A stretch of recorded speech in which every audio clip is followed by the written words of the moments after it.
Assalamualaikum warahmatullahi wabarakatuh. Waalaikumsalam warahmatullahi wabarakatuh. Apa kabar semua? Baik. Sebelum kita mulai pelajaran, ada baiknya kita berdoa. Berdoa dimulai.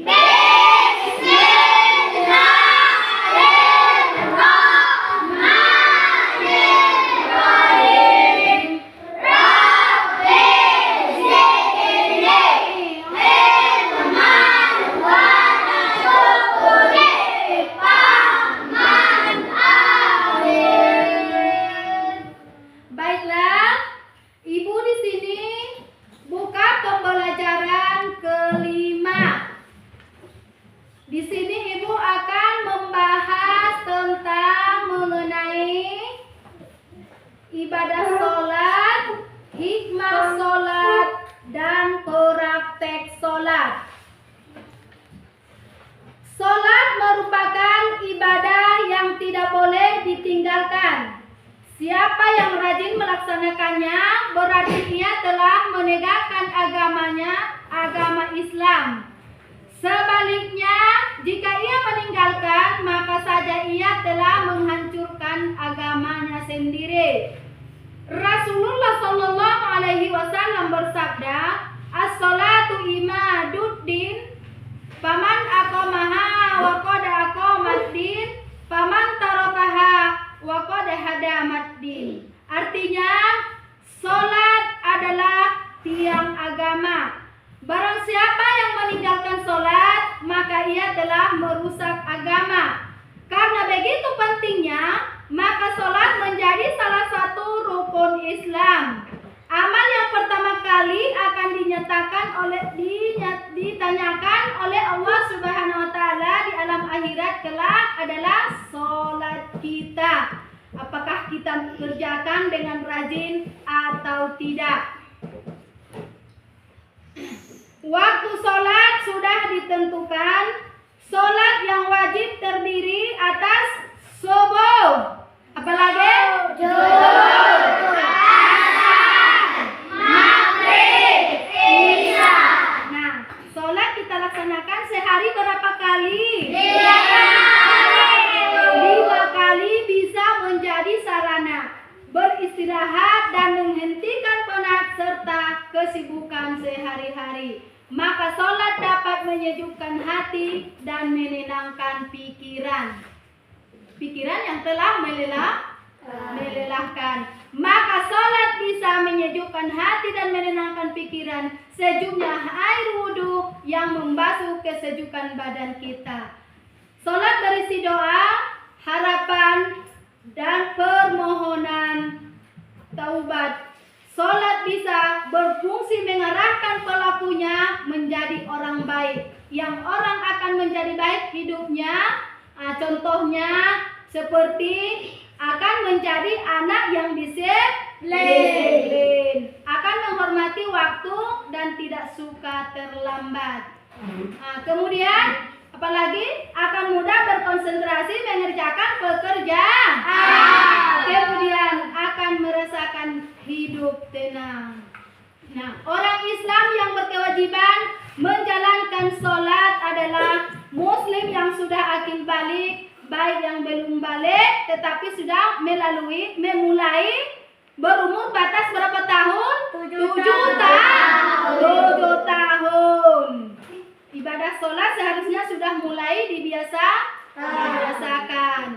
Nah, kemudian hikmah sholat.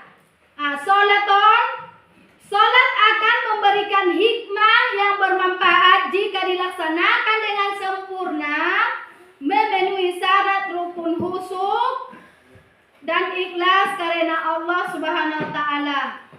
Hikmah sholatnya yang pertama apa? Hidup bersih. Penjelasannya terbiasa menjaga hidup bersih. Apalagi hidup teratur, yaitu penjelasannya terbiasa menjaga hidup bersih dan teratur. Kemudian disiplin waktu. Kita berada dalam pengawasan Allah Subhanahu wa taala, orang yang rajin sholat selalu takut melakukan dosa. Kemudian hati menjadi tenang dan tenteram. Penjelasannya, orang yang sholat akan terhindar dari sifat gelisah, hatinya tenang dan hidupnya tenteram. Dan kemudian yang terakhir, membina kebersamaan, persatuan dan persaudaraan. Contohnya seperti penjelasannya, sesama muslim selalu sholat berjamaah dan memiliki semangat persaudaraan. Terus kemudian praktek sholat. Kemudian praktek sholat. Maju dulu ke depan satu orang. Biar kita praktekkan sholat. Siapa? Ayo, itu si Ayu. Ambil sejadah, membawa sini, nah. Bawa sejadahnya ke sini. Praktekkan kita mempraktekkan sholat ya. Ada mana kita sholat? Hadap kiblat. Hadap kiblat di sinilah. Yuk.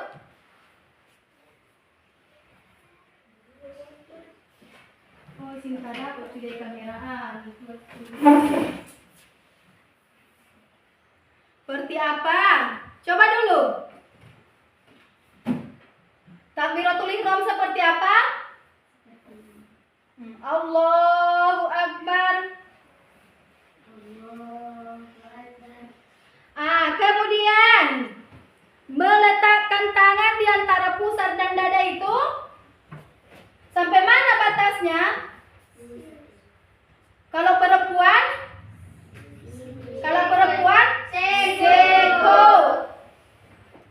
Kalau laki-laki sampai pergelangan tangan. Kemudian praktekkan dulu saat ruku. Allahu Akbar. Seperti itu ya. Allahu Akbar. Kemudian iktidal.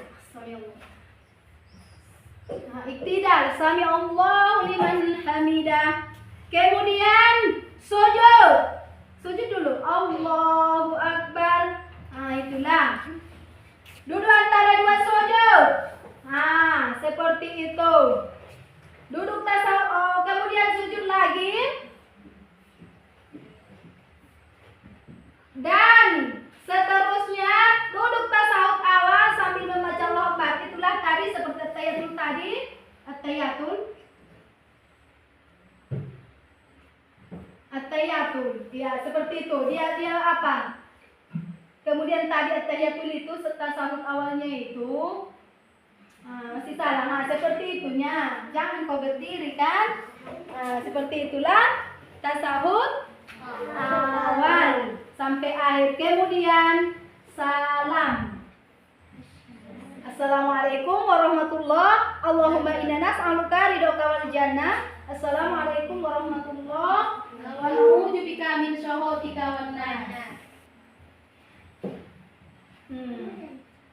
Cukup seperti itulah kita mempraktekkan sholat. Nah, ibu dulu seperti ini, geserkan dikit nah. Berdiri tegak betul menghadap kiblat. Perhatikan kesemuanya ke depan. Perhatikan. Seperti ini, menghadap kiblat. Pusat perhatian kita, tertuju mata kita kepada sejadah kita itu, hati dan pikiran kita harus tenang. Kemudian membaca takbiratul ihram. Allahu Akbar. Kemudian meletakkan tangan seperti inilah ya. Meletakkan tangan antara pusar dengan dada. Kalau perempuan tadi ibu bilang batasnya siku. Harus jumpa siku ke siku. Tapi kalau laki-laki tadi sampai pergelangan tangan saja.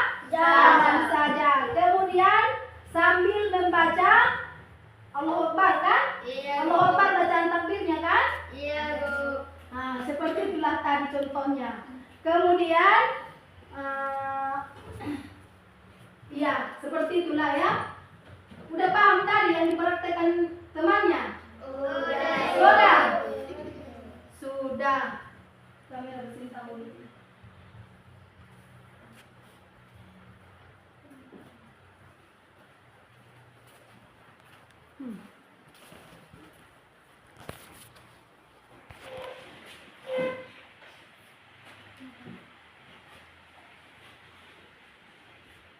Sudah? Sudah paham? Ada yang belum paham? Tidak, Ibu. Ada yang belum paham? Tidak, Ibu. Berarti sudah jelas ya? Sudah, Ibu. Sudah jelas tadi kan? Sudah, Ibu. Sudah jelas. Iya, Bu. Mari sini nak duduk lagi. Sudah siap prakteknya. Seperti itulah bacaan praktek sholat tadi. Berarti sudah paham semua ya? Sudah, Ibu. Dan diamalkan. Jangan cuma didengarkan, diamalkan. Nanti setelah sudah tahu. Udah. Cukup sampai situ dulu materi yang kita bahas hari ini. Untuk itu marilah kita mengucapkan alhamdulillah bersama-sama. Wabillahi taufik wal hidayah. Assalamualaikum warahmatullahi wabarakatuh.